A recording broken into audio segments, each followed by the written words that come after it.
This is Dustin Cook coming at you from Chronic Fitness. It's December 20th, and this morning I want to talk to you again about food.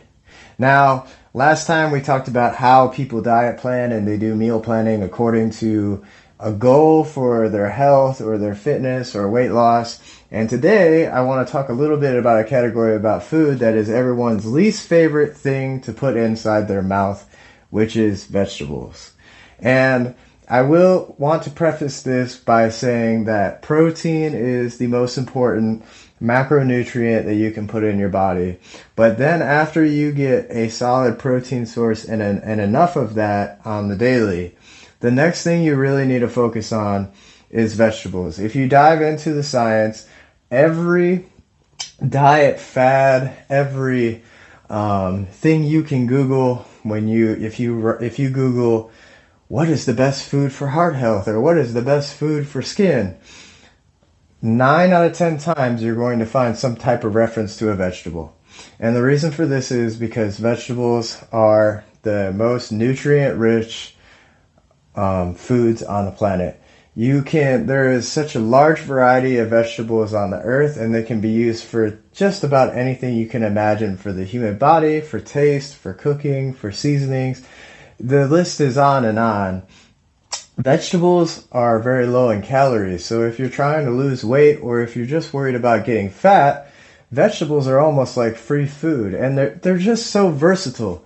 The reason why people really struggle to eat vegetables is because they're not sexy, they're not fancy, they're not exciting, and a lot of people don't have a habit of eating them. Now, I'd like to say that if you change your diet to where you start eating whole foods all the time, that your taste buds will reprogram themselves to be able to taste the flavor of food more vibrantly than you probably ever experienced before. So if you've ate a very processed food diet in the past, or a sugar-filled, or fats or sweets, or even breads and carbohydrate diets, or even a diet that's filled with a lot of fruit, once you pivot that over to a fresh quality protein main source diet, and then your vegetables as your primary, secondary source of food, you will be able to enjoy the flavor of vegetables over time.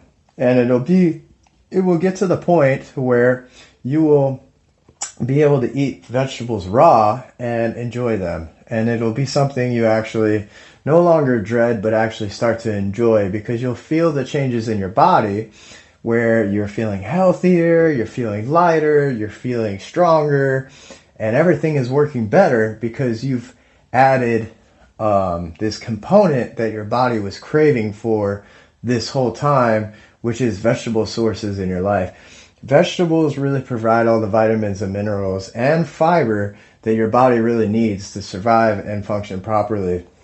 Magnesium is very hard to find outside of vegetables. There's just so many things. And some people are going to tell me, oh, it's okay, I can supplement those things that I'm not getting because I'm not eating vegetables. You can, but it will not be as effective. There are still components to that'll be lost, and it won't be as good for your body as if you're eating fresh, whole sources of vegetables. And this is the way I have used to bridge my overweight issues in the past, and I still eat vegetables 3 times a day. They comprise half of my meals.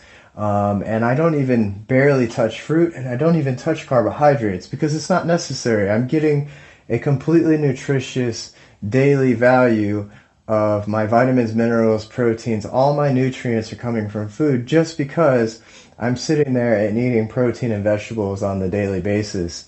And the only thing I need to measure is my protein. I can just measure out once what it looks like to have enough vegetables in a mixture, and make that calculation once, and then I can eyeball it for the every day after that, because it's not going to make a super significant difference if you add too much or have a little bit less vegetables.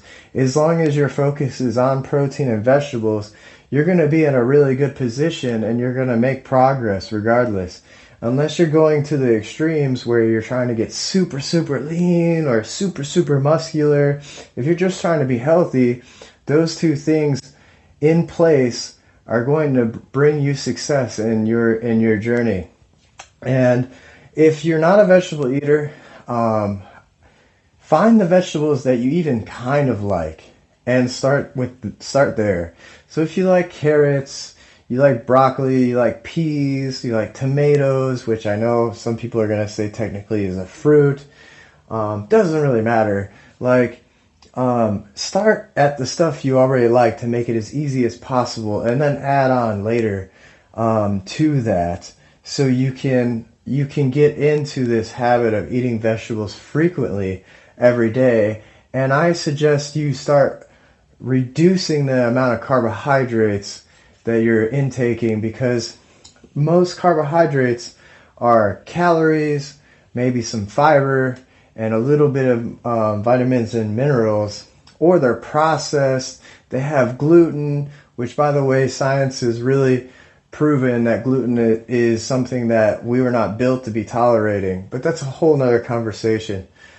Really, I suggest today, I challenge you today, focus on putting more quality food in your mouth. Focus on doing what you don't like that's best for you. And in the end, you're going to benefit greatly, and it'll repay you dividends for the rest of your life. I love you guys. Thank you so much for tuning in to Chronic Fitness today. And please leave a 5-star review, comment, and share me with your friends and family. And I will see you next time.